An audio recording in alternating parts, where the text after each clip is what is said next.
오늘 토요 랭킹쇼는 문성묵 한국국가전략연구원 통일전략센터장, 성치훈 민주당 정책위 부의장, 박민영 국민의힘 대변인 세 분과 출발합니다. 어서 오십시오. 네, 안녕하십니까. 네, 이재명 대통령이 한일 정상회담을 위해서 조금 전 일본에 도착했습니다. 자, 그런데 이 대통령의 1박 2일 방일 일정에 조현 외교부 장관이 동행하지 않았습니다. 일본을 건너뛰고 미국으로 급히 떠난 겁니다. 자, 여기에 보통 대통령 순방 중에 국내에서 국정을 관리하는 강훈식 비서실장까지 방미길에 합류한다고 합니다. 자, 그야말로 총출동인 상황인데요. 그러다 보니 한미 정상회담과 관련해서 좀 최악의 상황에 대비한 것 아니냐, 돌발 변수가 있는 것 아니냐, 이런 우려의 목소리도 나오는데 관련 내용 잠시 후에 자세히 짚어보도록 하겠습니다. 자, 먼저 일본 출국길에 오른 이재명 대통령의 영상이 지금 들어와 있습니다. 오늘 오전 8시 30분 한국을 떠나서 조금 전에 일본 도쿄에 도착한 것으로 알려졌습니다. 오늘 제1동포 오찬 간담회를 가지고 일본 방문 일정을 시작하게 될 텐데요. 자, 오후에는 한일 정상회담이 진행이 되고 또 저녁에 만찬 일정이 진행될 예정입니다. 이재명 대통령은 그동안 일본과의 관계 개선 의지를 분명히 해왔는데 목소리 들어보시죠. 과거를 직시하되 미래로 나아가는 지혜를 발휘해야 할 때입니다. 일본 정부가 과거의 아픈 역사를 직시하고 양국 간 신뢰가 훼손되지 않게 노력해 줄 것으로 기대합니다. 양국이 신뢰를 기반으로 미래를 위해 협력할 때 초격차 인공지능 시대의 도전도 능히 함께 헤쳐나갈 수 있을 것입니다.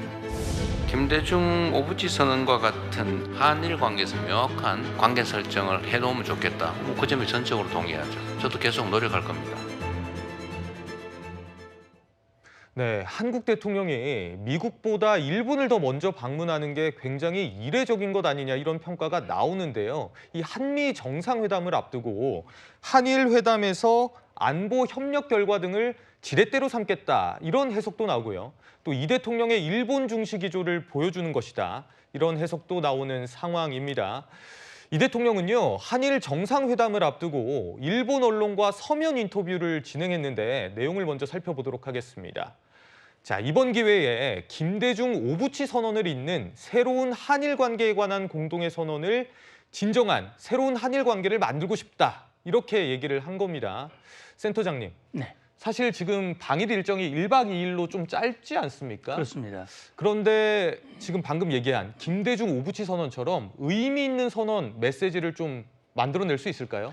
이번 방일을 통해서 그런 선언이 나올 수 있을지는 지금 단정하기가 어렵겠습니다만, 그러나 적어도 이재명 정부가 앞으로 4년 이상 이어질 텐데 그 기간 동안 이재명 정부가 과거의 김대중 오부치와 같은 그런 한일 관계를 신뢰에 기반한 한일 관계를 복원하는 데 목표를 두고 하겠다. 예. 그 의지의 분명한 표현이라고 봐요. 그래서 저는 이제 미국 방문에 앞서서 일본을 방문하는 것이 이례적이라고 앵커께서 말씀을 하셨는데, 예.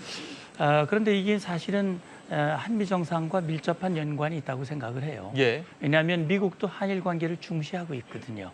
한일 관계가 튼튼해야 한미 동맹과 한미일 안보 협력이 공고해질 수 있기 때문에 예. 미국의 관심과 미국의 이익과 연결돼 있는 겁니다. 그래서 사실 이재명 정부가 출범되기 전에 우리 국민들도 그렇고 저도 국민의 한 사람으로서 이게 한일 관계가 혹시나 이전 정부의 상황, 안 좋았던 상황으로 혹시 회귀하는 것이 아니냐라는 우려가 있었지만 예. 이미 이제 이시바 총리와 한 번 만났고 이번에 두 번째 만남이거든요.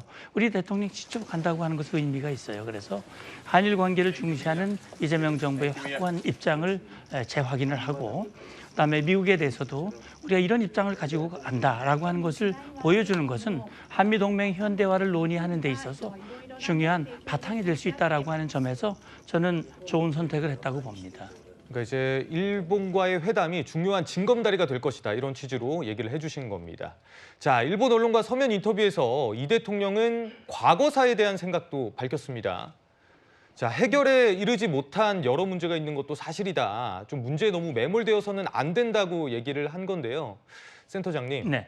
그러니까 과거사는 과거사대로 좀 풀어가면서 미래 협력을 강조하는 투트랙 기조를 공식화했다. 이렇게 평가해야 될까요? 예, 그게 이제 이 대통령이 지혜로운 선택이라는 표현을 주었는데 예. 그 지혜라는 게 그런 거죠.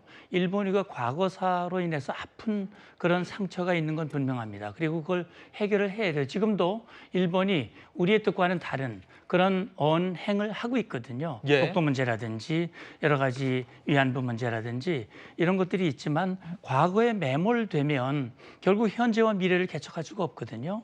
일본은 경제는 물론이고 안보 분야에 있어서 우리에게 매우 중요한 상대자이고 또 이 대통령이 말했듯이 이 마당을 같이 쓰는 동반자와 같거든요. 그런 예. 차원에서 현재와 미래를 위해서 과거 문제와 현재 미래 문제를 분리하고 정치 문제와 정치 경제 문제와 또 다른 문제들을 분리하는 이중적인 접근이 지혜로운 접근이고 그것이 한일 양국에 모두 도움이 되고 나아가서 한미 동맹에도 기여하는 우리 국익에 필요한 그런 실용적인 그런 결과를 염두에 둔 그런 접근이라고 저는 해석을 하고 싶습니다.